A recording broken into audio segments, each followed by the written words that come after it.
আজকের যুগে মানুষ কি নিরাপদ হয়ে গেল? ঢাকাবাসী, দুবাইবাসী, সিঙ্গাপুরবাসী, আমেরিকা, ইসরায়েলবাসী কি নিজেদেরকে নিরাপদ মনে করে নিল? যে অত্যাধুনিক প্রযুক্তির যুগে যখন জানা যায় কখন বৃষ্টি হবে, যখন জানা যায় কোথায় ঝড় তৈরি হচ্ছে, কত কিলোমিটার বেগে কোন দিক দিয়ে সেই ঝড়টা অতিক্রম করবে, যখন ফায়ার সার্ভিস থেকে শুরু করে সকল দুর্যোগ মোকাবেলা করার মানুষ নিজের কাছে সরঞ্জামাদি অত্যাধুনিক ব্যবস্থাপনা তৈরি করে নিয়েছে, তার দ্বারা কি মানুষ মনে করে নিয়েছে যে আল্লাহর আযাব আর গজব আর আসবে না? এমতো অবস্থায় যে মানুষ রাতে ঘুমন্ত, এমতো অবস্থায় যে মানুষ দুপুরের পর বিশ্রাম করছে, এমতো অবস্থায় যে মানুষ দিনের বেলা খেলাধুলায় মত্ত আছে, এরকম অবস্থায় আল্লাহর আযাব এবং গজব আসবে না, এটা কি মানুষ নিশ্চিত হয়ে গেছে? যদি মানুষ নিশ্চিত হয়ে গিয়ে থাকে, তাহলে আল্লাহ সুবহানাহু ওয়া তাআলা এবার নিদর্শন দিচ্ছে যে অতীতে আল্লাহ আমাদের চেয়ে শক্তিশালী জাতিদেরকে ধ্বংস করে দিয়েছে। অতীতে আল্লাহ নিজে বলছেন। আল্লাহ সুবহানাহু ওয়া তাআলা পবিত্র কোরআন মাজিদে বলেন, ওয়াকুল্লান আখাযনা বিযামবিহি, অতীতের আমি যত শহর নগর বন্দর ধ্বংস করে দিয়েছি সবগুলো ধ্বংস করেছি পাপের কারণে। ফামিনহুম মান আখাযাতহুমুস সাইহা, কাউকে ধ্বংস করেছি বিকট আওয়াজে, কাউকে ধ্বংস করেছি প্রচণ্ড ঝড় বাতাসে, কাউকে ধ্বংস করেছি ফাখাসাফনা বিহিল আরজ, কাউকে ধ্বংস করেছি মাটিতে ধসিয়ে, কাউকে ধ্বংস করেছি পানিতে ডুবিয়ে। আল্লাহ সুবহানাহু ওয়া তাআলা আরো বলেন যে আমি অতীতে কত শত শহর ও বন্দর ধ্বংস করেছি যারা অহংকারী হয়ে গেছিল, বাতিরাত মাঈশাতাহা, যাদের উন্নত লাইফস্টাইল, উন্নত জীবনযাপন, উন্নত সভ্যতা তাদেরকে অহংকারী করে তুলেছিল। তো তাদের ওই উন্নত শহর, উন্নত প্রযুক্তি, উন্নত সভ্যতাকে এমনভাবে ধ্বংস করে দিয়েছি যে তাদের ওই বসবাস করার জায়গা আর পরবর্তীতে বসবাসের যোগ্যই থাকেনি। আজকের যদি দুবাইয়ের উদাহরণ নেন, তো আল্লাহ অতীতের এরকম বহু দুবাই ধ্বংস করে দিয়েছে। আজকের যদি লস অ্যাঞ্জেলসের উদাহরণ নেন, তো এরকম বহু লস অ্যাঞ্জেলস আল্লাহ অতীতে ধ্বংস করে দিয়েছে, যেখানে উন্নত লাইফস্টাইল ছিল, যেখানেও একটা ফ্ল্যাট এবং একটা প্লট ক্রয় করার জন্য মানুষ কোটি কোটি টাকা ব্যয় করত।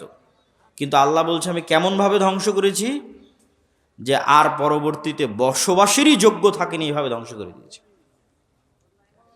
সম্মানিত উপস্থিতি, আল্লাহ সুবহানাহু ওয়া তাআলা কোরআন মাজিদে অতীতে কয়েকটা কওমের ধ্বংসের বিবরণ দিয়েছেন। আমি সংক্ষিপ্তভাবে আপনাদের সামনে তুলে ধরব। নূহ আলাইহিস সালাতু ওয়াস সালামের কওমের ধ্বংসের বিবরণ দিয়েছেন, লূত আলাইহিস সালাতু ওয়াস সালামের কওমের ধ্বংসের বিবরণ দিয়েছেন, আদ জাতির ধ্বংসের বিবরণ দিয়েছেন, সামুদ জাতির ধ্বংসের বিবরণ দিয়েছেন, ফেরাউনের ধ্বংসের বিবরণ দিয়েছেন, কারুনের ধ্বংসের বিবরণ দিয়েছেন। নূহ আলাইহিস সালাতু ওয়াস সালামকে আল্লাহ সুবহানাহু ওয়া তাআলা তার কওমের নিকটে পাঠিয়েছিলেন তাওহীদের দাওয়াত নিয়ে, আর তিনি দাওয়াতি কাজ করেছেন 50 বছর কম 1000 বছর। আলফা সানাহ ইল্লা 50, কোরআনের আয়াত যে 1000 বছর দাওয়াতি কাজ করেছে, 50 বছর কম, 950 বছর।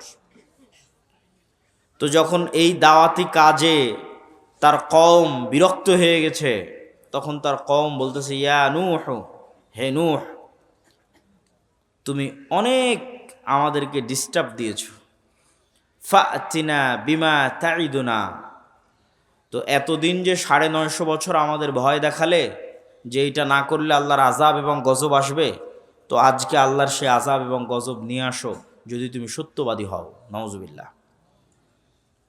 তারপরে যখন আল্লাহ সুবহানাহু ওয়া তাআলার আদেশ চলে আসলো, আফারাত তান্নূর, এবং নূহ আলাইহিস সালাতু ওয়াস সালামের বাড়ির চুলা থেকে পানি বের হওয়া শুরু হলো, তখন আল্লাহ নূহ আলাইহিস সালাতু ওয়াস সালামকে বললেন যে প্রত্যেক জাতি প্রজাতি থেকে এক জোড়া করে উঠিয়ে নিতে তার নৌকাতে। আর কাদেরকে উঠিয়ে নিতে? ওয়ামা আমানা, আর যারা ঈমান আনয়ন করেছে কিন্তু ঈমান আনয়ন করেনি তার সাথে, ওয়ামা আমানা মাআহু ইল্লা কালিল, তার সাথে ঈমান আনয়ন করেছে অতি অল্প সংখ্যক মানুষ। তখন নূহ আলাইহিস সালাতু ওয়াস সালাম তার সন্তানকে বললেন, ইয়া বুনাইয়া আরকাব মা'না ওয়ালা তাকুম মা'আল কাফিরিন, হে আমার বৎস, নৌকায় উঠে যাও, কাফেরদের সঙ্গী হয়েও না। তখন তার সন্তান উত্তরে বলছে, আমি পৃথিবীর সবচেয়ে উঁচু পাহাড়ে আশ্রয় নিব।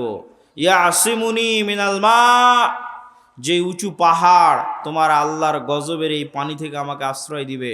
নূহ আলাইহিস সালাম বলছেন, লা আসিমাল ইয়াউম, আজকে আল্লাহর এই আযাব ও গজবের পানি থেকে কেউ আশ্রয় নিতে পারবে না। যদি হিমালয় পাহাড়ের চূড়ায় গিয়ে আশ্রয় নেয়, তো হিমালয় পাহাড়কেও আল্লাহ সুবহানাহু ওয়া তাআলা পানিতে ডুবিয়ে ছাড়বেন। এবং তাই ঘটিয়েছেন আল্লাহ সুবহানাহু ওয়া তাআলা। পানি বাড়তে বাড়তে এমন পর্যায়ে পানি পৌঁছে গেল যে নিচে শুধু পানি, উপরে আসমান, আর কিছু নাই, সব ধ্বংস হয়ে গেছে পৃথিবীতে।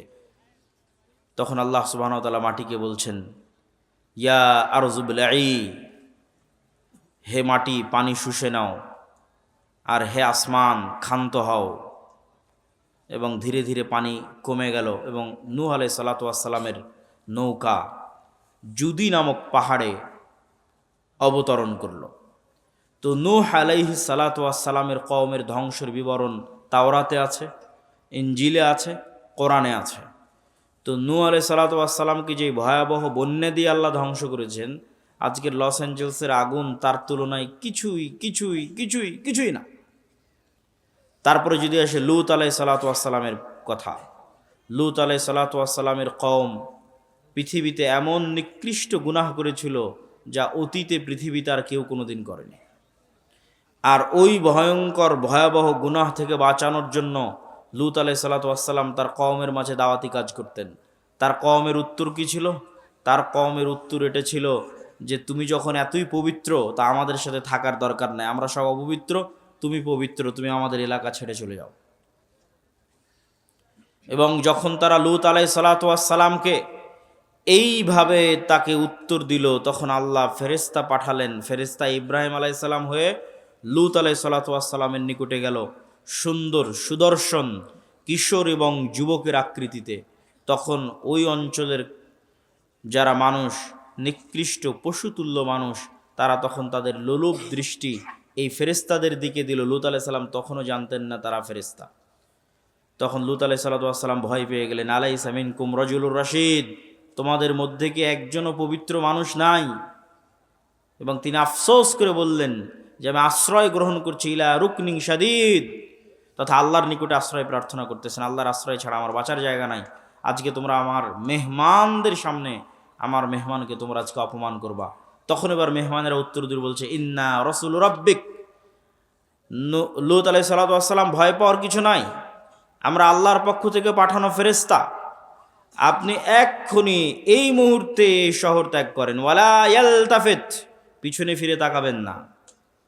তাদের লাস্ট টার্গেট হচ্ছে মাউইদুহুমুস সুবহ, সকালে ধ্বংস হয়ে যাবে।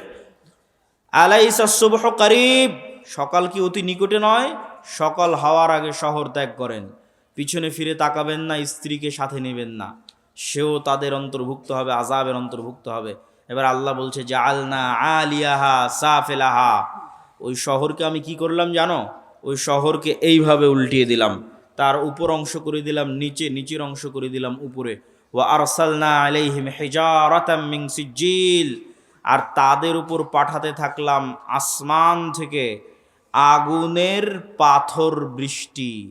আগুনের পাথর বৃষ্টি আসমান থেকে পাঠাতে থাকলাম, শহরকে উল্টিয়ে দিলাম। তো এই যে ভয়ঙ্কর ভয়াবহ গজব আল্লাহ নাজিল করলেন, তার তুলনায় এই লস অ্যাঞ্জেলসের আগুন কিছুই নয়। এবার 3, আদ জাতি। আর আমি আদ জাতির নিকটে পাঠিয়েছি আখাহুম হুদ, তাদের ভাই হুদকে। আমি আদ জাতির নিকটে পাঠিয়েছি হুদ আলাইহিস সালাতু ওয়াস সালামকে। আর এই প্রত্যেক নবীর দাওয়াত কমন ছিল, ইয়া কওমি ইবুদুল্লাহ, হে আমার কওম, আল্লাহর ইবাদত করো, আল্লাহ ব্যতীত ইবাদতের যোগ্য কেউ নাই। তো আদ জাতি কি উত্তর দিল? আদ জাতিকেও হুদ আলাইহিস সালাতু ওয়াস সালাম বলেছিলেন, আল্লাহর ইবাদত না করলে আল্লাহর গজব আসবে। তখন আদ জাতি উত্তরে বলেছিল, মান আসাদ্দু মিন্না কুওয়া। হুদ, তুমি আমাদেরকে আল্লাহর আযাবের গজবের ভয় দেখাও। তুমি বলো তো, এই পৃথিবীতে আমাদের চেয়ে কেউ শক্তিশালী আছে? আমাদের চাইতে এই পৃথিবীতে কেউ কি শক্তিশালী আছে যে তুমি আমাদেরকে গজবের ভয় দেখাও, আযাবের ভয় দেখাও? তো মজাকের কথা যে আদ জাতির উপর গজব আসবে। যেমন আমাদের কাছে মজাক মনে হতে পারে আজকের পৃথিবীর সবচেয়ে শক্তিশালী রাষ্ট্র ইসরায়েল, সবচেয়ে শক্তিশালী রাষ্ট্র আমেরিকা, তাদের উপর আবার কি আসতে পারে, আর তাদেরকে কে আবার ক্ষতিগ্রস্ত করতে পারে? ঠিক যেভাবে আদ জাতি বলেছিল, মান আসাদ্দু মিন্না কুওয়া।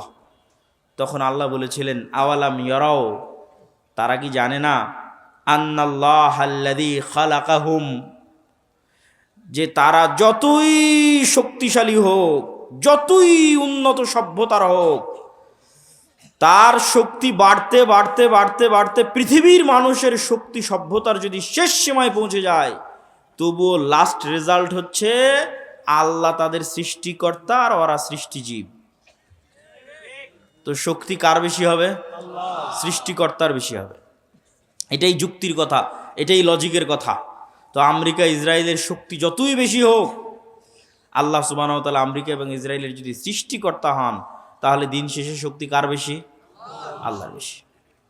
তখন আদ জাতিকে আল্লাহ সুবহানাহু ওয়া তাআলা ধ্বংস করলেন বিরিহিন সরসরিন আতিয়াহ, প্রচণ্ড ঝড়ো বাতাস এবং প্রচণ্ড ঠান্ডা, প্রচণ্ড ঝড়ো বাতাস এবং প্রচণ্ড ঠান্ডা। আর এই প্রচণ্ড ঝড়ো বাতাস আর প্রচণ্ড ঠান্ডা বাতাস চলল 1 সপ্তাহ ব্যাপী, এবং এই 1 সপ্তাহ ব্যাপী প্রচণ্ড ঝড়ো বাতাসে তারা হয়ে গেল গোড়া কাটা খেজুর গাছের ন্যায়। যারা বলেছিল তারা পৃথিবীর সবচেয়ে শক্তিশালী, তৎকালীন যুগের সবচেয়ে উন্নত, সবচেয়ে সভ্য নগরীকে আল্লাহ সুবহানাহু ওয়া তাআলা ধ্বংস করে দিলেন। এবার আসি সামুদ জাতির কথা। সামুদ জাতির নিকটে আল্লাহ পাঠিয়েছিলেন তাদের ভাই সালেহকে। সালেহ আলাইহিস সালাতু ওয়াস সালাম একই কথা তার কওমকে বললেন, আর তার কওমকে আল্লাহর নিদর্শন হিসেবে পেশ করলেন নাকাতুল্লাহ, আল্লাহর উটনি। এই আল্লাহর উটনি আল্লাহর জমিনে চলবে, তোমরা একে ক্ষতি করার চেষ্টা করিও না, ক্ষতি করলে আল্লাহর গজব আসবে। ওয়ালাহা শিরবুম মালুম, 6 দিন তোমাদের জন্য কুয়ায় পানি পানের, একদিন আল্লাহর উটনির জন্য। যেই দিন আল্লাহর উটনি পানি পান করবে, সেই দিন উটনি থেকে এই পরিমাণ দুধ হতো যে সমগ্র সামুদ জাতি সেই দুধ দহন করে নিয়ে খেয়ে বাড়িতে নিয়ে শেষ করতে পারতো না। আল্লাহু আকবার। কিন্তু এই নিয়ামত তাদের সহ্য হয়নি, তারা অহংকারী। অহংকারী হয়ে সালেহ আলাইহিস সালাতু ওয়াস সালামকে বলছে ফাকারুহা, কেটে নিয়ে, উটনির পা কেটে নিয়ে সালেহ আলাইহিস সালাতু ওয়াস সালামকে বলছে ফাতিনা বিমা তাইদুনা, আযাবের ভয় দেখাতে এই যে তোমার আল্লাহর উটনির পা কেটে নিয়েছে, এবার আযাব নিয়ে আসো। কোথায় আযাব? আযাব নিয়ে আসো। ফাখাযাতহুমুস সাইহাহ, কোথাও এসেছে ফাখাযাতহুমুর রাজফা, বিকট আওয়াজ, এমন বিকট আওয়াজ যে বিকট আওয়াজে তারা হয়ে গেল ওয়াহুম জাসিমিন। মুফাসসিরিনে কেরাম লিখছেন জাসিমিনের অর্থ যে যে যেখানে যে অবস্থায় ছিল সে অবস্থায় থেকে গেল। কেউ চা পান করছিল তো চা হাতে নিয়ে ওভাবেই থেকে গেল, বিকট আওয়াজের সাথে সাথে ওভাবেই মৃত্যুও হয়ে গেছে, ওভাবে থেকেও গেছে। কেউ দৌড়াচ্ছিল, ও দৌড়ানো অবস্থায় থেকে গেছে। কেউ খাবার খাচ্ছিল, খাবার খাওয়া অবস্থায় থেকে গেছে। কেউ গোসল করছিল, গোসল অবস্থায় থেকে গেছে। ওয়াহুম জাসিমিন, এক বিকট আওয়াজে পৃথিবীর তৎকালীন পৃথিবীর সবচেয়ে শক্তিশালী সম্প্রদায় এক বিকট আওয়াজে ইনস্ট্যান্ট যে যেখানে যে অবস্থায় ছিল সেভাবে থেকে গেছে, দুনিয়া থেকে বিদায় নিয়ে নিয়েছে। এই ছিল সামুদ জাতির ঘটনা। সম্মানিত উপস্থিতি, নূহ আলাইহিস সালাতু ওয়াস সালাম, লূত আলাইহিস সালাতু ওয়াস সালাম, আদ জাতি, সামুদ জাতি, এই 4টে বড় বড় জাতিকে আল্লাহ সুবহানাহু ওয়া তাআলা 4টে ভিন্ন ভিন্ন ধরনের আযাব দিয়ে ধ্বংস করে দিয়েছেন। আর আল্লাহ আরও বলেছেন আফা আমিনা আহলুল কোরা, আজকের যুগের মানুষেরা কি নিজেকে নিরাপদ মনে করে নিয়েছে যে আল্লাহর আযাব ও গজব আসবে না? যদি নিরাপদ মনে করে নিয়ে থাকে তাহলে তারা যেন তাদের ভুলকে সংশোধন করে নেয়। আল্লাহর আযাব এবং গজব যে কোনো মুহূর্তে আসতে পারে, যে কোনো সময় আসতে পারে। আর লস এঞ্জেলস ক্যালিফোর্নিয়ায় যে আগুন জ্বলতেছে, এইরকম আগুনে যদি সারা পৃথিবীও জ্বলে যায় তবুও হক হবে। এই জন্য হক হবে যে সারা পৃথিবীর মানুষের চোখের সামনে, সারা পৃথিবীর সকল রাষ্ট্রনেতার সামনে, BBC, CNN, Al Jazeera, TV channel, Facebook, YouTube সব লাইভের সামনে 60,000 নিরস্ত্র নিরীহ মানুষকে গাজায় হত্যা করা হয়েছে। সারা পৃথিবীর সব রাষ্ট্রপ্রধান দেখেছে, সারা পৃথিবীর সব মানুষ দেখেছে। সবার পক্ষে সম্ভব ছিল এই মহা হত্যাযজ্ঞ আটকানোর, কিন্তু তারা এই মহা হত্যাযজ্ঞ আটকাতে যায়নি, আটকানোর চেষ্টা করেনি। তাদেরকে এর জবাব দিতে হবে।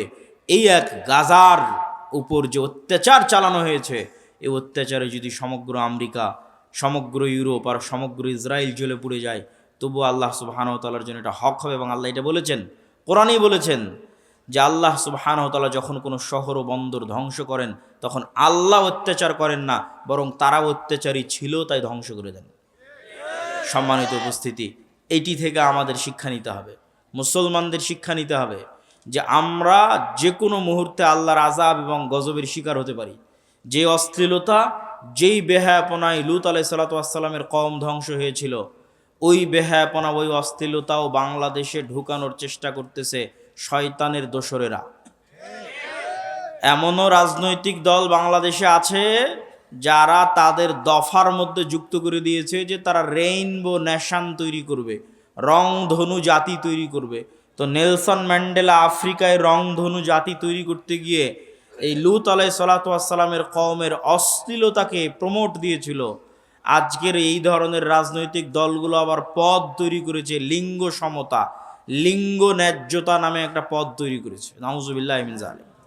এর প্রত্যেকটার পিছনের উদ্দেশ্য হচ্ছে ইবলিসের যে স্কিম আছে, শয়তানের যে পদক্ষেপ আছে, সেটা বাস্তবায়ন করা। তবে হ্যাঁ, তাদের জন্য অনেক বড় ধাক্কা, এই সমস্ত শয়তানের অনুসারীদের জন্য অনেক বড় ধাক্কা যে তাদের আব্বার দেশে তাদের বিরোধী লোক চলে এসেছে। তার মানে তাদের সবগুলোর আব্বা হচ্ছে আমেরিকা। আর আমেরিকার নতুন প্রেসিডেন্ট ডোনাল্ড ট্রাম্পের প্রথম আদেশ যে পৃথিবীতে তৃতীয় লিঙ্গ বলে কিছু নাই, লিঙ্গ দুইটাই, নারী আর পুরুষ। আমেরিকার জন্য ডোনাল্ড ট্রাম্পের প্রথম আদেশ। তো এত ভয়ঙ্কর আদেশ হওয়ার কারণ, এটার প্রেক্ষাপটও আপনাদের জানা থাকা উচিত।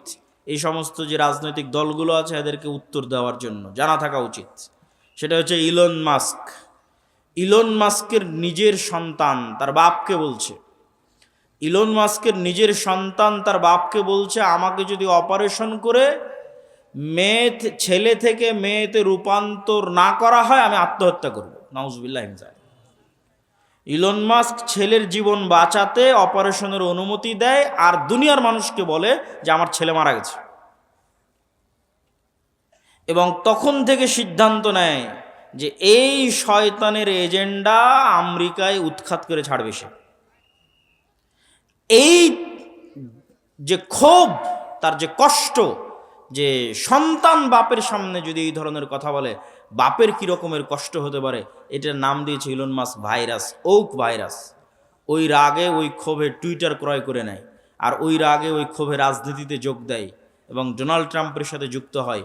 এই জন্য ডোনাল্ড ট্রাম্প ক্ষমতায় এসে প্রথম অধ্যাদেশ জারি করেছে, কোনো তৃতীয় লিঙ্গ বলে কিছু নাই, হয় নারী আর পুরুষ, আর বাইরে আর কিছু নাই, কোনো ট্রান্সজেন্ডার নাই, কিচ্ছু নাই। এখান থেকে আমাদের শিক্ষা নেওয়ার আছে যে আমাদের দেশে যারা অতি সেকুলার হয়ে, অতি উদার হয়ে মুসলিম দেশে রাজনীতি করবে, অথচ রেইনবো নেশনের নামে রাজনীতি করবে, লিঙ্গ সমতার নামে পদ তৈরি করে রাজনীতি করবে, এদের রাজনীতি করার অধিকার বাংলাদেশে নাই। আমি ওই দলকে নাম না নিয়ে উদাত্ত আহ্বান জানাবো যে বাংলাদেশের মানুষের মনোভাব, বাংলাদেশের মানুষের সামাজিক মূল্যবোধ বোঝার চেষ্টা করতে হবে। আল্লাহর চেয়ে শক্তিশালী কেউ নয়। আদ সামুদ জাতি ধ্বংস হয়ে গেছে, নূহ আলাইহিস সালাতু ওয়াস সালামের কওম, লূত আলাইহিস সালাতু ওয়াস সালামের কওম ধ্বংস হয়ে গেছে। অশ্লীলতা ছড়াতে চাইলে ধ্বংস হয়ে যেতে হবে। বক্তব্যের দ্বিতীয় অংশ, বক্তব্যের প্রথম অংশ শেষ, বক্তব্যের দ্বিতীয় অংশ, ইসলামী রাষ্ট্র। ইসলামী রাষ্ট্র প্রতিষ্ঠা করার বিষয়টা এখন বাংলাদেশে অন্যতম একটি আলোচিত ইস্যু। কেউ কেউ মনে করতেছে তারা ভোটের মাধ্যমে, রাজনীতি করে, গণতন্ত্রের মাধ্যমে ইসলামী রাষ্ট্র প্রতিষ্ঠা করবে, অথচ আমরা কোরআন এবং হাদিস পড়ে বুঝতেছি যে আপনি ততক্ষণ পর্যন্ত মুমিন হতে পারবেন না যতক্ষণ না আপনি তাগুতের কাফের না হবেন। আপনি ততক্ষণ মুমিন হতে পারবেন না যতক্ষণ না আপনি নিজেকে কাফের বলে ঘোষণা করবেন যে আমি তাগুতের কাফের। কে ঘোষণা করেছিল? ইব্রাহিম আলাইহিস সালাম ঘোষণা করেছিল, কাফারনা বিকুম, তোমাদের কাফের, তোমাদের মূর্তির কাফের। ইব্রাহিম আলাইহিস সালাম ঘোষণা করেছিলেন তোমাদের কাফের, তোমাদের মূর্তির কাফের, এবং তিনি তার জাতির শিরক থেকে নিজেকে মুক্ত ঘোষণা করেছিলেন। এই জন্য আল্লাহ কোরআনে বলেছেন আমাই ইয়াকফুর বিত্তাগুত, আগে তাগুতকে অস্বীকার করতে হবে, কাফের হতে হবে, ওয়ুমিন বিল্লাহ, তারপর আল্লাহর উপর ঈমান আনেন। আপনি যদি বলেন যে আমি রাষ্ট্রে ইসলাম প্রতিষ্ঠা করতে চাই, তো রাষ্ট্রে ইসলাম প্রতিষ্ঠার সবচেয়ে বড় শত্রু যেগুলো, এগুলোর কাফের হতে হবে। তো রাষ্ট্রে ইসলাম প্রতিষ্ঠার সবচেয়ে বড় শত্রু হচ্ছে গণতন্ত্র, রাষ্ট্রে ইসলাম প্রতিষ্ঠার সবচেয়ে বড় শত্রু হচ্ছে সমাজতন্ত্র, রাষ্ট্রে ইসলাম প্রতিষ্ঠার সবচেয়ে বড় শত্রু হচ্ছে সেকুলারিজম, ধর্মনিরপেক্ষ মতবাদ। মানুষ বলে গত 16 বছর অমুক এটা করেছে, গত 16 বছর অমুক এটা করেছে। এইটা কেন কেউ বলে না গত 16 বছর কি দেশ ইসলামী আইন অনুযায়ী চলতো? কথা বলেন, ইসলামী আইন অনুযায়ী চলতো? গত 16 বছর দেশ চলতো গণতান্ত্রিক নিয়ম অনুযায়ী, তাই নয় কি? গত 16 বছর দেশ চলতো ধর্মনিরপেক্ষ মতবাদ অনুযায়ী। তাহলে গত 16 বছরে আয়নাঘর কোনো ব্যক্তি তৈরি করেনি, গণতন্ত্র নিজে তৈরি করেছে। গত 16 বছর হাজারো লক্ষ মানুষকে গুম কোনো ব্যক্তি করেনি, ধর্মনিরপেক্ষ মতবাদ নিজে খুন এবং গুম করেছে। কিন্তু এইটা মুসলমানদের বুঝতে দেওয়া হয় না। মুসলমানদের সামনে একটা মূলা ঝুলিয়ে দেওয়া হয়, যখনই সিস্টেম কাজ করে না তখন ওই সিস্টেমের যে প্রধান থাকে ওর উপর রাগ উঠিয়ে দেওয়া হয়, তারপরে প্রধান যখন সরে যায় রাগ শেষ, সিস্টেম তো ওইটাই আছে।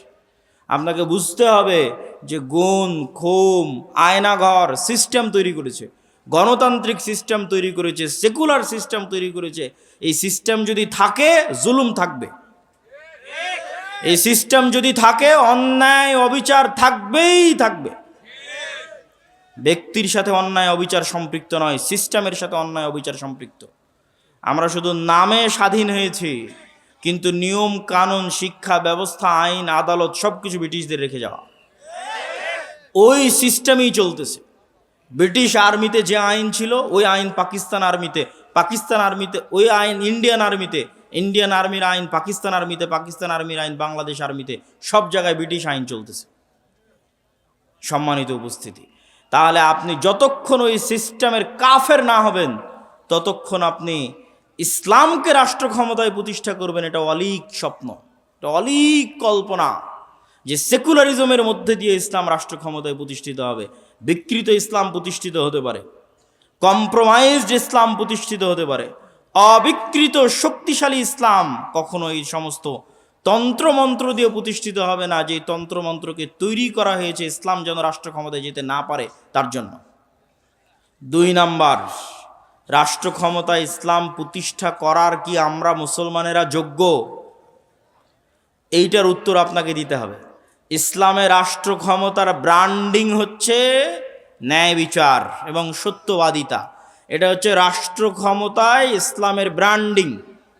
মোহাম্মদ বিন কাসেম যখন সিন্ধুতে অভিযান করে, তারেক বিন জিয়াদ যখন স্পেনে অভিযান করে, ইতিহাস ঘেটে দেখেন যে সিন্ধুতে অভিযান করেছে ইসলাম প্রচারের জন্য না অন্যায় দূর করার জন্য? স্পেনে অভিযান করেছে, সিন্ধুতে অভিযান করেছে ইসলাম প্রচারের জন্য না অন্যায় দূর করার জন্য? ইতিহাস ঘেটে দেখবেন যে প্রত্যেকটা আক্রমণাত্মক যুদ্ধ হয়েছে ওই অঞ্চলের অত্যাচারিত মাজলুম মানুষকে মুক্তি দিয়ে তাদের মধ্যে ন্যায় প্রতিষ্ঠা করার জন্য। এমনকি বাংলাদেশে ইখতিয়ার উদ্দিন মোহাম্মদ বিন বখতিয়ার খিলজি থেকে শুরু করে শাহজালাল থেকে শুরু করে যারাই বাংলাদেশে অভিযান পরিচালনা করেছে তাদের প্রত্যেকের উদ্দেশ্য ছিল বাংলাদেশের মানুষকে জুলম থেকে মুক্তি দেওয়া। এই একই কথা রাসূলুল্লাহ সাল্লাল্লাহু আলাইহি ওয়াসাল্লাম ঈসা আলাইহিস সালাতু ওয়াস সালামের ক্ষেত্রে বলে গেছেন যে ঈসা আলাইহিস সালাম যখন রাষ্ট্রনেতা হবেন তখন হাকামান মুকসিতা, সারা পৃথিবীতে ন্যায় বিচার প্রতিষ্ঠা করবেন। এটা হচ্ছে ইসলামের ব্র্যান্ডিং, যে ইসলাম রাষ্ট্র ক্ষমতায় গেলে ন্যায় বিচার প্রতিষ্ঠা হবে, তাহলে প্রশ্ন হচ্ছে মুসলমান যদি নিজে ন্যায়পরায়ণ না হয় কিভাবে সে রাষ্ট্র ক্ষমতায় ন্যায় বিচার প্রতিষ্ঠা করবে? আপনাকে আমি আরো উদাহরণ দিয়ে বুঝাই, এখানে আপনারা উপস্থিত আছেন, উদাহরণগুলো বুঝবেন। বাবা মারা গেছে, বোন বাবার সম্পত্তিতে যা সম্পদ পাবে আপনি ন্যায়ের সাথে সেটি বুঝিয়ে দিয়েছেন কিনা প্রশ্ন। আপনি আপনার আশেপাশের পাড়া প্রতিবেশী সবার দিকে তাকিয়ে দেখেন যে সে ন্যায়ের সাথে বুঝিয়ে দিয়েছে কিনা। একদল পাবেন দেয়নি, একদল পাবেন যদি দিয়ে থাকে তো দামি জমিটা নিজের কাছে রেখেছে, বিলের জমিটা বোনকে দিয়েছে। তাহলে এই যে ব্যক্তি যে সামান্য তার পরিবারে তার বোনের উপর ন্যায় প্রতিষ্ঠা করতে পারলো না, ওই ব্যক্তিকে যদি রাষ্ট্র ক্ষমতা দেওয়া হয় তাহলে গত 16 বছর যা দুর্নীতি হয়েছে তার চেয়ে বেশি দুর্নীতি করবে, গত 16 বছর বেশি জুলুম করবে। ওকে দিয়ে কখনো রাষ্ট্র ক্ষমতা ইসলাম প্রতিষ্ঠিত হবে না, কেননা রাষ্ট্র ক্ষমতা ইসলাম মানে ন্যায় বিচার প্রতিষ্ঠা হওয়া। তো সে তো দুর্নীতিগ্রস্ত, সে কিভাবে ন্যায় বিচার প্রতিষ্ঠা করবে? আপনি সমাজে তাকিয়ে দেখেন যে প্রত্যেকটা সেক্টরে সেক্টরে, এলাকায় এলাকায়, সমাজে সমাজে যৌতুকের ভিত্তিতে বিবাহ হচ্ছে। যৌতুকের ভিত্তিতে বিবাহ অন্যায়, মানুষের প্রতি অন্যায়। আমি এখন ন্যায় এবং অন্যায় বলতে সালাত সিয়ামের অন্যায় বুঝাচ্ছি না, এক মানুষের সাথে আর এক মানুষের প্রতি অন্যায়। তো যে যৌতুকের ভিত্তিতে যেই পরিবার বিবাহ করছে, যৌতুকের ভিত্তিতে যেই বিবাহে পুরো এলাকা, পুরো গ্রাম, কাজী, আলেম, হুজুর, হাজি সব অংশগ্রহণ করতেছে, এই আলেম, এই কাজী, এই হুজুর আর এই বিবাহকারী পাত্র আর এই বিবাহকারী ছেলে পক্ষ, এদেরকে রাষ্ট্র ক্ষমতায় দেওয়া হলে এরা গত 16 বছরের চেয়ে বড় দুর্নীতিবাজ হবে।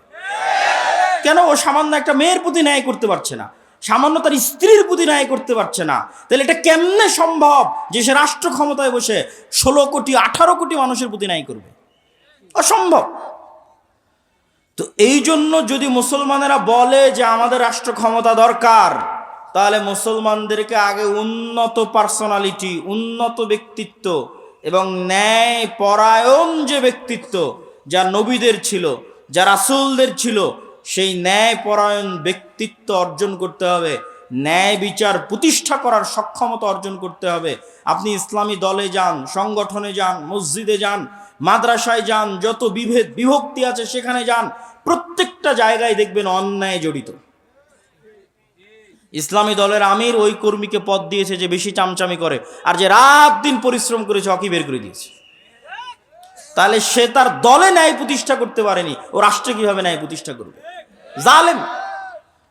জুলম কখনো ইসলামী রাষ্ট্রের মানদণ্ড হতে পারে না, ন্যায় ইসলামী রাষ্ট্রের মানদণ্ড।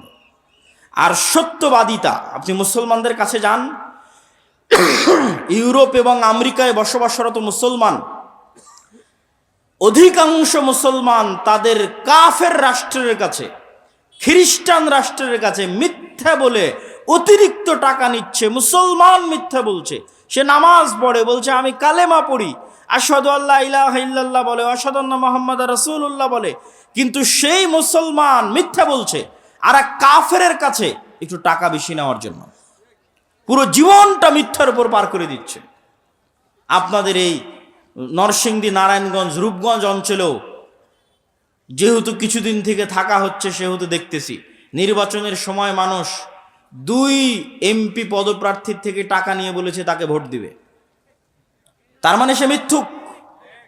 তাহলে একজন মিথ্যুক মানুষ কিভাবে নেতা হবে?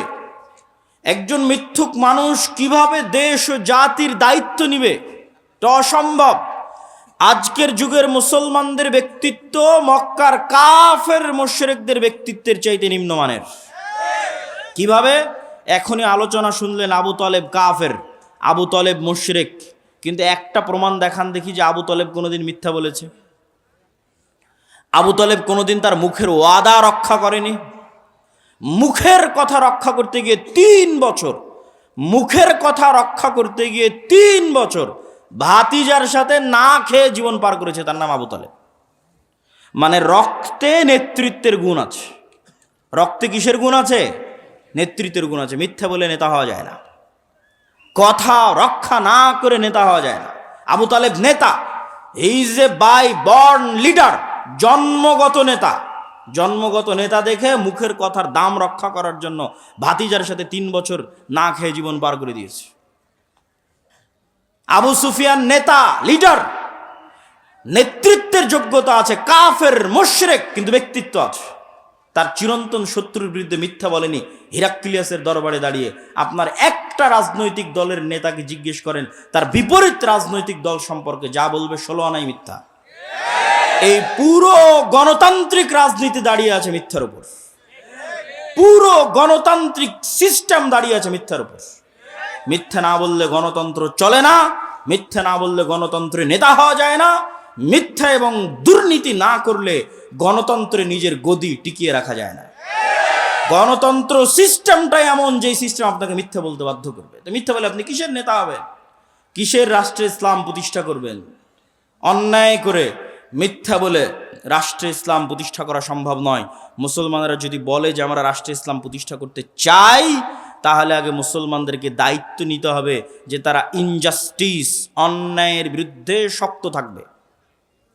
যেমন আজকে নরসিংদীর যুবকেরা যদি বলে যে হ্যাঁ তারা রাষ্ট্রে ইসলাম প্রতিষ্ঠা করতে চায়, তাহলে তুমি আগে নিশ্চিত করো যে তোমার নরসিংদীর নোয়াগাঁওয়ে কোথাও যেন একটা মেয়েরও যৌতুকের ভিত্তিতে বিবাহ না হয়। জুলম হবে আর মুসলমান চাই দেখবে ওই মুসলমানকে আল্লাহ নেতা বানাবে, নাউজুবিল্লাহ মিন যালিক। জুলম হবে, মুসলমান চাই দেখবে আর সেই মুসলমানকে আল্লাহ নেতা বানাবে ইসলামের নামে। আস্তাগফিরুল্লাহ আলাযীম। তুমি যদি বলো রাষ্ট্রে ইসলাম প্রতিষ্ঠা করতে চাই, তো ওখানে মৃত্যুবরণ করেছে, ওই মৃত্যুর জানাজায় উপস্থিত হয়ে ওর মেয়েকে তার সম্পত্তি বুঝিয়ে দিতে বাধ্য করে তারপর উঠে আসো। ডিসেন্ট্রালাইজেশন, কেন্দ্রীয় রাষ্ট্র ক্ষমতাকে ডিসেন্ট্রালাইজেশন করো, বিকেন্দ্রীকরণ করো। নিজের পরিবার, নিজের সমাজে ন্যায় প্রতিষ্ঠা করো। একবার ন্যায় প্রতিষ্ঠা করার সংগ্রামে নেমে গেলে আল্লাহ তোমাকে রাষ্ট্র ক্ষমতা এমনি দিয়ে দিবে ইনশাআল্লাহ। কেননা তখন তুমি যোগ্য বিবেচিত হয়ে যাবা। সত্যবাদী ব্যক্তি, ন্যায় প্রতিষ্ঠাকারী ব্যক্তি আল্লাহর দরবারে যোগ্য বলে বিবেচিত হবে নেতা হওয়ার। আর যদি ওই কম্প্রোমাইজ করার স্বভাব না থাকে, যে গণতন্ত্রের সাথে কম্প্রোমাইজ, সমাজতন্ত্রের সাথে কম্প্রোমাইজ, সেকুলারিজমের সাথে কম্প্রোমাইজ, ধর্ম বিক্রি করে দেওয়ার সাথে কম্প্রোমাইজ, নিজের দিনের উপর আত্মবিশ্বাস নাই, তখন আমি শিখতে বলেছি যুবকেরা, নিজের দিনের উপর আত্মবিশ্বাস ফিরিয়ে আনতে তোমরা দুটো জাতিকে দেখবা, একটা ইহুদি আর একটা হিন্দু। দূরের কথা বাদ দিলাম, আজকে পার্শ্ববর্তী দেশ ভারতের কথাও যদি ধরি, যে বিজিবি এবং বিএসএফ এর সীমান্তে যে গন্ডগোল, এই গন্ডগোল নিয়ে ফেসবুকে যুবকেরা লেখালেখি করছে, হাসি ঠাট্টা ট্রল করছে যে ভারতের হিন্দুরা গরুর মূত্র পান করে। এটা নিয়ে হাসি ঠাট্টা এবং ট্রল। তো আমার কথা হচ্ছে, ভারতের ওই হিন্দু যে গরুর মূত্র পান করে, আর গরুর মূত্র পান করা একটা ভ্রান্ত কাজ হলেও এই ভ্রান্ত কাজের উপর ওর বিশ্বাস কত অটল, ওর বিশ্বাস কত অবিচল, যে একটা ভ্রান্ত কাজকে রাষ্ট্রে পর্যন্ত প্রতিষ্ঠিত করেছে। আর তুমি কত বড় মরদ, কত বড় সাহসী যে তোমার নবীর সুন্নাত না তোমার জীবনে, না তোমার বাড়িতে, না তোমার পরিবারে, না তোমার রাষ্ট্রে। তো তুমি কিসের সাহসী, কিসের বীর পুরুষ? বীর পুরুষ সেই যে তার নিজের দিনের উপর অটল। ইহুদিদেরকে দেখে আসো যে তার দিনের কোনো একটা বিষয়ে ছাড় দেয় কিনা। সারা পৃথিবীতে সুদী অর্থনীতির গুরু তারা, অথচ নিজেরা কোনোদিন সুদ নেয় না, নিজেরা কোনোদিন সুদী লেনদেন করে না। কেন? তারা জানে সুদ মানুষকে গোলাম বানায়, সুদ মানুষকে কৃতদাস বানায়। আল্লাহর নবী নিজে সুদ মানুষকে যে গোলাম বানায়, কৃতদাস বানায়, তার দলিল দিয়ে গেছে। আপনি বলবেন কিভাবে, কোথায় দলিল? জি আমি দলিল দেখাচ্ছি। তার আগে বলে নেই, বাংলাদেশের মুসলমানদের সমাজগুলোতে যদি যাবেন, তাহলে এনজিও আর ক্ষুদ্র ঋণে পরিপূর্ণ। তাহলে এই যে এনজিওর মাধ্যমে কিস্তির ভিত্তিতে ক্ষুদ্র ঋণে যুক্ত হয়ে গেছে, ও গোলাম হয়ে গেছে। ও জীবনে কোনো দিন আর নেতা হতে পারবে না, কোনো দিন না। কিভাবে গোলাম হয়ে গেছে? রাসূলুল্লাহ সাল্লাল্লাহু আলাইহি ওয়াসাল্লাম যখনই দোয়া করতেন, আল্লাহর কাছে পরিত্রাণ চাইতেন কর্জ থেকে, আল্লাহুম্মা ইন্নী আউযু বিকা মিনাল মা'সামি ওয়াল মাগরাম, আল্লাহ কর্জ থেকে পরিত্রাণ চাই। আল্লাহর নবীকে জিজ্ঞেস করা হলো, কেন কর্জ থেকে পরিত্রাণ চান এত? আল্লাহর নবী বললেন, ইজাস্তাদানা রাজুল, মানুষ যখন কর্জ নেওয়া শুরু করে, বাদা ইউকাযযিব, মিথ্যা বলা শুরু করে। আল্লাহর নবী বললেন, যখনই কর্জ নেওয়া শুরু করে, মিথ্যা বলা শুরু করে, 1 টাকা 10 টাকা 15 টাকা 20 টাকা কর্জ নিয়েছে, পরের দিন টাকা চাইতে যাবে, মিথ্যা বলবে। মিথ্যা বলবে না? মিথ্যা বলবে। নিজে মিথ্যা বলবে, তার পরিবারকে মিথ্যা বলাবে, তার ছেলে মেয়েকে মিথ্যা বলাবে, তার স্ত্রীকে মিথ্যা বলাবে। পুরো একটা পরিবার মিথ্যার ওপর গড়ে উঠতেছে। আর শুরুতেই প্রমাণ করে দিয়েছি যে মিথ্যা বলেও নেতা হয়। আবু তালেব মিথ্যা বলতো, আবু সুফিয়ান মিথ্যা বলতো, কাফের মুশরিক অবস্থায় মিথ্যা বলেনি। নেতা, তার নাম নেতা। যে মিথ্যা বলে সে কোশ্চিন কালো নেতা হতে পারে না, আল্লাহ কখনো তাকে নেতা বানাবে না। তাহলে কর্জন নেওয়া মানে মিথ্যা বলা শুরু। পুরো একটা পরিবার যখন মিথ্যার ওপর চলে, তখন ওই পরিবার থেকে কোশ্চেন কালো না তারেক বিন জিয়াদের জন্ম হবে, না ওমর ইবনুল খাত্তাবের জন্ম হবে, না মোহাম্মদ বিন কাসেমের জন্ম হবে, নেতার জন্ম হবে না, গোলামের জন্ম হবে, কৃতদাসের জন্ম হবে। সম্মানিত উপস্থিতি, এই জন্য যুবকদেরকে শক্ত হতে হবে, নিজের দিনের উপর কট্টর, নিজের দিনের উপর সেলফ কনফিডেন্ট, আত্মবিশ্বাসী হতে হবে। এবং আত্মবিশ্বাসী হয়ে সমাজ থেকে, পরিবার থেকে যত অন্যায় অনাচার অবিচার আছে, এই অন্যায় অনাচার অবিচারের বিরুদ্ধে আন্দোলন গড়ে তুলতে হবে। এই আন্দোলন করেছিল তিতুমির, এই আন্দোলন করেছিল হাজী শরীয়তুল্লাহ, এই আন্দোলন করেছিল সৈয়দ আহমদ বেরলভী, এই আন্দোলন করেছিল শাহ ইসমাইল শহীদ। অন্যায়ের বিরুদ্ধে আন্দোলন করেন, অন্যায়ের বিরুদ্ধে আন্দোলন আপনাকে রাষ্ট্র ক্ষমতায় পৌঁছে দিবে। আল্লাহ সুবহানাহু ওয়া তাআলা কবুল করুক, আল্লাহুম্মা আমিন। বক্তব্যের শেষ পয়েন্ট হচ্ছে দীর্ঘমেয়াদী পরিকল্পনা। সংক্ষিপ্ত 5 বছর 2 বছর হুজুগে পরিকল্পনা, রিয়্যাক্ট করা, এটা দিয়ে কোশ্চিন কালো আপনি রাষ্ট্র ক্ষমতায় যেতে পারবেন না। মুসলমানদের সবচেয়ে বড় সমস্যা হচ্ছে তারা রিয়্যাক্ট করে, তারা অ্যাক্ট করা জানে না। রিয়্যাক্ট কি আর অ্যাক্ট কি আপনাকে বুঝাই। রিয়্যাক্ট আর অ্যাক্ট হচ্ছে আপনি খাচ্ছেন, দাচ্ছেন, ঘুরছেন, ফিরছেন, আড্ডা দিচ্ছেন, হঠাৎ করে শুনলেন বাংলাদেশের রাষ্ট্রের সংবিধানে ইসলাম নাই। হঠাৎ করে একদিন শুনলেন, শোনা মাত্র রাস্তায় ঝাঁপিয়ে পড়ে বললেন লিল্লাহে তাকবীর, আল্লাহু আকবার। এটার নাম রিয়্যাক্ট। আর অ্যাক্ট কি? যে ওই রাষ্ট্র থেকে ইসলাম সরিয়েছে, ও 50 বছর থেকে প্ল্যান করছে কবে সরাবে। 50 বছর থেকে প্ল্যান করছে। আপনার প্ল্যান কয়দিনের? আপনি তো শুনলেন, লাফিয়ে পড়ে গেলেন লিল্লাহে তাকবীর, আল্লাহু আকবার বলে, ওই পর্যন্তই শেষ। পরিকল্পনা নাই, কার্যক্রম নাই, শক্তিশালী প্রতিষ্ঠান নাই। 5ই আগস্টে তো লক্ষ লক্ষ কোটি কোটি জনগণ ছিল। তো কোটি কোটি জনগণের সরকার তৈরি হয়নি কেন? এনজিওর সরকার কেন তৈরি হয়েছে? এনজিওদের শক্তিশালী প্রতিষ্ঠান আছে, এই জন্য তৈরি হয়েছে। আর এই কোটি কোটি পঙ্গপালের মতো জনগণের না একটা শক্তিশালী মিডিয়া আছে, না একটা শক্তিশালী অর্থনৈতিক প্রতিষ্ঠান আছে। তো কিসের রাজনীতি করবেন আপনি? আমেরিকায় গিয়ে দেখেন ইহুদিরা সংখ্যায় কত, 2%ও না, 1%ও না। অথচ শক্তিশালী প্রতিষ্ঠান থাকার কারণে বাইডেন ক্ষমতায় আসুক আর ট্রাম্প ক্ষমতায় আসুক, রাষ্ট্রের ক্ষমতা তাদের থাকে। আর মুসলমানেরা দীর্ঘমেয়াদী পরিকল্পনা নাই। ইসলামী দলগুলো বলছে এখনই ভোট করে এখনই ক্ষমতায় চলে যাব। এখনই ভোট করে যদি এখনই ক্ষমতায় চলে যায়, তাহলে এখনই আর একজন বের হবে যে তাকে ক্ষমতা থেকে নামিয়ে দিবে। এই জন্য আপনাকে 50 বছর 100 বছরের পরিকল্পনা করতে হবে। যেই পরিকল্পনা করে সামনে আগাতে হবে। আপনি বলবেন ভাই পরিকল্পনার আশা কি? এই পরিকল্পনার আশা হচ্ছে আপনি শতভাগ নিশ্চিত থাকেন গণতন্ত্র কোনোদিন গণতন্ত্র দিয়ে ন্যায় বিচার প্রতিষ্ঠা হতে পারে না। কোনোদিন ধর্মনিরপেক্ষ মতবাদ দিয়ে ন্যায় বিচার প্রতিষ্ঠা হতে পারে না। নতুন আর যত তন্ত্রমন্ত্র সংবিধানে ঢোকানো হচ্ছে, এগুলো দিয়ে ন্যায় বিচার প্রতিষ্ঠা হবে না। ন্যায় বিচার একমাত্র শতভাগ প্রতিষ্ঠা হবে ইসলাম দিয়ে। তাহলে যতদিন গণতন্ত্র আছে ততদিন অবিচার অন্যায় থাকবে, যতদিন ধর্মনিরপেক্ষ মতবাদ আছে ততদিন অন্যায় অবিচার থাকবে। আর যতদিন অন্যায় অবিচার থাকবে ততদিন এরকম 5ই আগস্ট বারবার আসবে। 15 বছর পর আসবে, 20 বছর পর আসবে, 30 বছর পর আসবে। ওই 30 বছর পর যখন আসবে, তখন যেন আপনার জন্য সুযোগ থাকে। এই জন্য এখন থেকে দীর্ঘমেয়াদী পরিকল্পনা করতে হবে। এই দীর্ঘমেয়াদী পরিকল্পনাই হবে মুসলিম উম্মার নাজাতের মাধ্যম, বাংলাদেশের মুসলমানদের নাজাতের মাধ্যম। আল্লাহ সুবহানাহু ওয়া তাআলা কবুল করুক, আল্লাহুম্মা আমিন।